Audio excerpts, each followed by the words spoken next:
Hey everyone. Hey guys, welcome to Obscure MCU. In this episode, I want to share my thoughts on Deadpool and Wolverine. Then, I'll dive into some theories and ideas I had after watching the film, and discuss the direction we could see them go into for the upcoming movies in the MCU. I'll avoid spoilers during my initial thoughts, but there will be timestamps in the description for when I begin to discuss spoilers. I'm happy to say Deadpool and Wolverine provided my best theater experience since Avengers Endgame. While the story itself wasn't overly complex, the character work for Wade and Logan was heartfelt and sincere, despite the excessive comedy Deadpool is known for.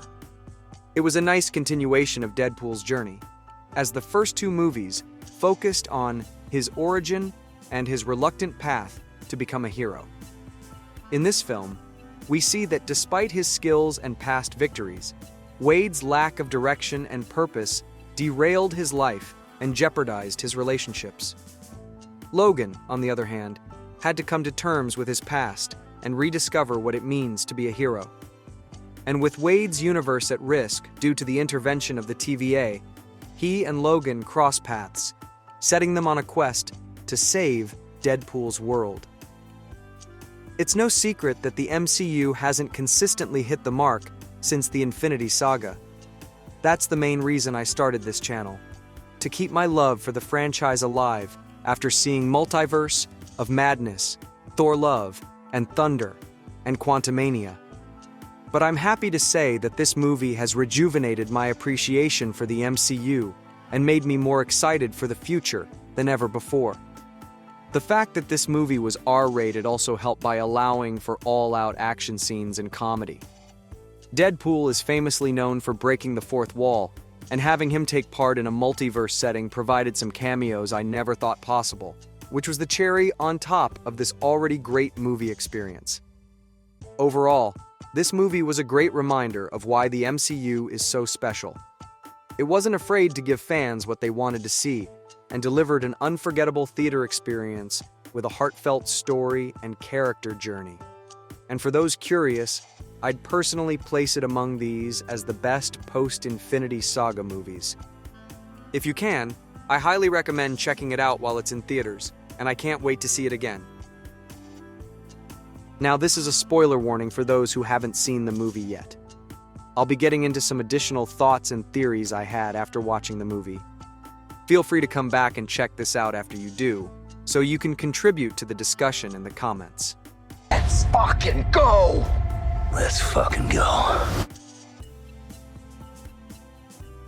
When Wade was brought to the TVA, he was told that every universe has an individual known as an anchor being, and when that person dies, the universe will slowly die over time. From what we know from the Loki series, not too long ago there was only ever one sacred timeline, with all branching universes being pruned from existence. But after the whole situation with Kang, and Loki becoming the central figure holding the infinite timelines together, the anchor being appears to be a new concept that provides a more ethical way to allow the infinite timelines to exist and essentially self-prune over time. This made me consider the fate of the sacred timeline. In the upcoming Avengers movie, will we learn that the main timeline is dying due to Tony Stark's death? Or is there someone else who may be the 616 anchor? Could it be Steve Rogers, Peter Parker, or maybe even Wanda? It's been established that she is also a Nexus being, and that may have more than one meaning.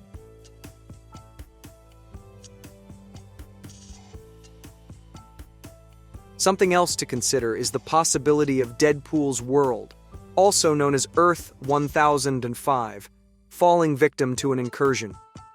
As stated by Reed Richards, An incursion occurs when the boundary between two universes erodes, and they collide, destroying one or both entirely. now that Logan from another universe is living in Deadpool's world full-time, despite saving his universe from the Time Ripper, he may have inadvertently doomed his world to a worse fate in the near future.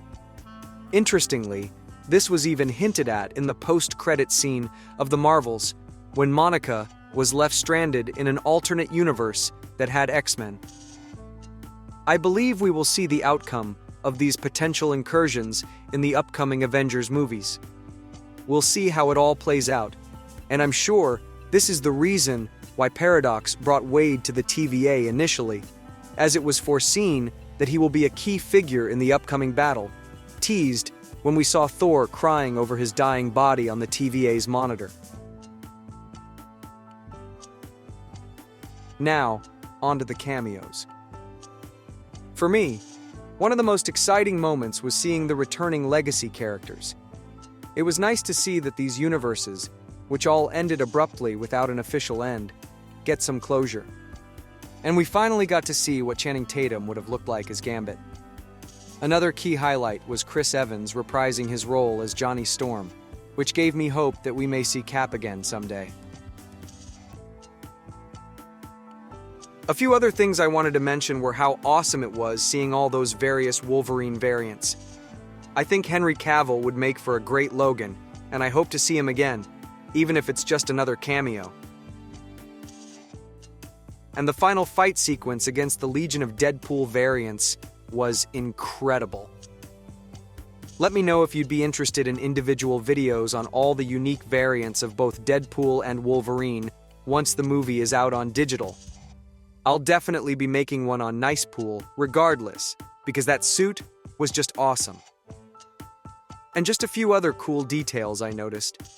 At the beginning of the movie, when Wade was being interviewed by Happy, the picture of Tony and Peter Parker can be seen on the shelf, and the same mask the young kid from Iron Man 2 wore was placed directly in front of it, basically confirming the fan theory that it was Peter Parker all along.